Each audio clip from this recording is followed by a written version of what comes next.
between faith and fear. This life don't last forever.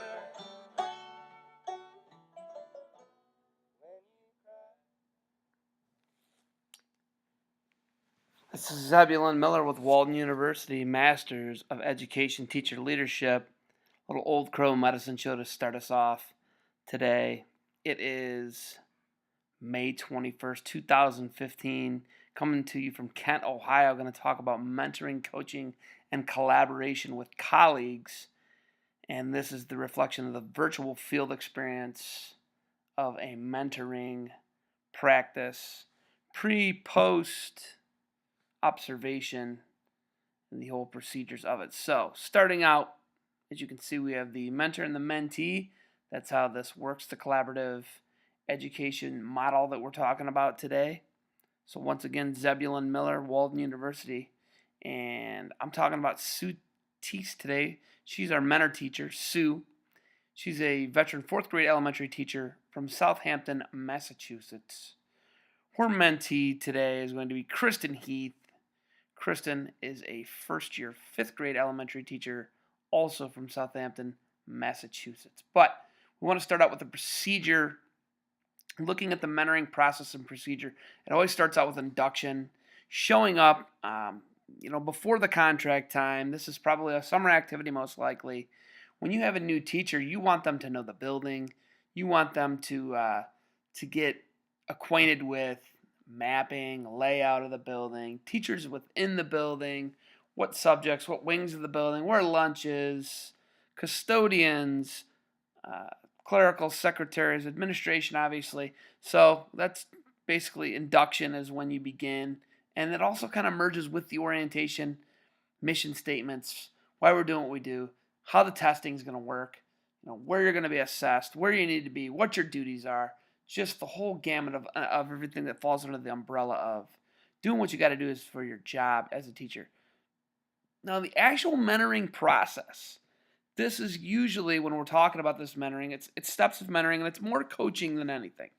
So, for example, when we're looking at Teese and Heath here, Mrs. Teeth and Mrs. Heath, Teese is conducting a pre-conference meeting. And the focus of the lesson here, when we're looking at it, was Mrs. Heath was going to be doing the area of a triangle. She was trying to activate prior knowledge and get that from the students. So we got a picture of the pre-conference here. So we'll just get to the classroom observations. And when you look at the classroom observations, Sue Teese is in the classroom not as an administrator. She is there as a peer to give feedback. This is not a relationship of fear, I'm your boss. It's not like that. That's not what mentoring is about. Looking at Mrs. Teese, you can see she's observing what Kristin Heath is doing with the area triangle. They were using geoboards today. I don't know anything about the area of a triangle as far as the formulas. I'm a social studies teacher, but I know teaching and I know proper mentor behavior is going in, hey, what are you going to do in the lesson? What's your introduction? What's the focus of the lesson? What's your review? What are you looking for the kids to learn?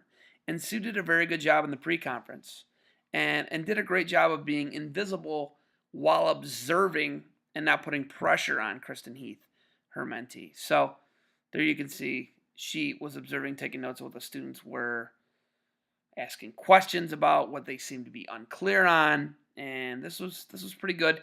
In the post-conference, as you can see, I have a picture of the post-conference here at the top.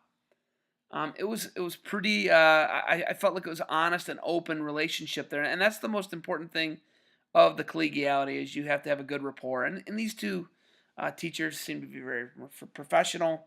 We're very open with one another, and I think that's when you get the most productivity out of this relationship, this mentor-mentee relationship. Great rapport. The feedback I thought was excellent.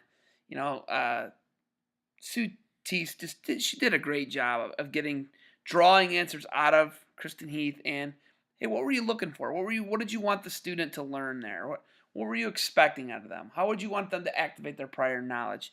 Just a great job. I thought that the feedback and the acceptance of the feedback was well. Mentor versus evaluation. Evaluation is what an administrator does. Mentors don't do that.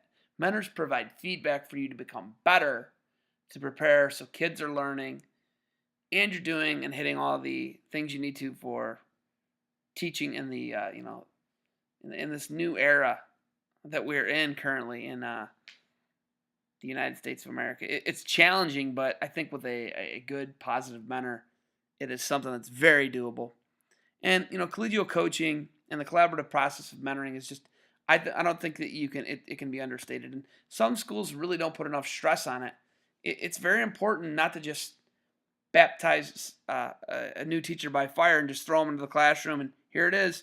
It's very important to have a mentor and a positive role model around for them to talk to. Most of this was from this week's learning resources. 3 of the videos, they were excellent. I do not own any of these photos. They were taken from the VFE mentoring demonstration video, and Old Crow Medicine Show is always stepping in there. And if you think about it, we are all in this together, and that's why mentoring and collaboration is such a positive and great thing for education. Once again, I am Zeb Miller. This is the Master's Program Teacher Leadership, Walden University 2015. Thank you.